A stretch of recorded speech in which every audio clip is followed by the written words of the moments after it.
రోహిత ధన్యతలు సైకత్ శిల్పాన్ని రూపొందించారు. ఈ నెల 11న అంతర్జాతీయ బాలికా సంరక్షణ దినోత్సవాన్ని పురస్కరించుకుని ప్రజలకు చైతన్యాన్ని కలిగించే విధంగా ప్లీజ్ సేవ్ గర్ల్ చైల్డ్, మాపై అకృత్యాలకు అంతం లేదా అనే నినాదాలతో సైకత్ శిల్పాన్ని రూపొందించారు. భయంతో ప్రార్థిస్తున్న బాలికను 4 వైపుల నుంచి అబార్షన్, అత్యాచారాలు, లింగ వివక్ష, బాల్య వివాహాలు చుట్టుముట్టినట్లుగా భావోద్వేగంగా ఈ శిల్పాన్ని తీర్చిదిద్దారు.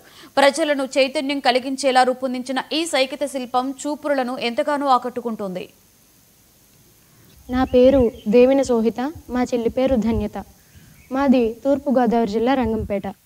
మేము గత 5 సంవత్సరాలుగా వివిధ జాతీయ, అంతర్జాతీయ సామాజిక అంశాలపై ప్రజలను చైతన్యవంతం చేయడానికి మా వంతు కృషిగా సైకత్ శిల్పాలు చేస్తూ ఉంటాం. దానిలో భాగంగా అక్టోబర్ 11వ తేదీన అంతర్జాతీయ బాలికా సంరక్షణ దినోత్సవాన్ని పురస్కరించుకుని మేము ఈ సైకత్ శిల్పాన్ని రూపొందించాము. బాలికలపై ప్రతిరోజు అనేక చోట్ల అకృత్యాలు జరుగుతూనే ఉన్నాయి. ఆడపిల్లలుగా పుట్టడమే మేము చేసుకున్న పాపమా? కొంతమంది అయితే ఆడపిల్ల పుడుతుంది అని తెలియగానే అమ్మ కడుపులో ఉండగానే అబార్షన్లు చేస్తున్నారు.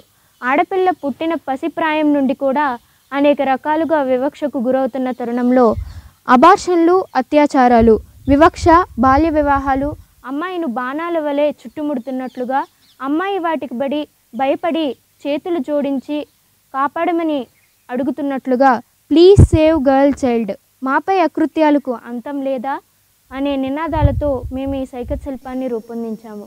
నా పేరు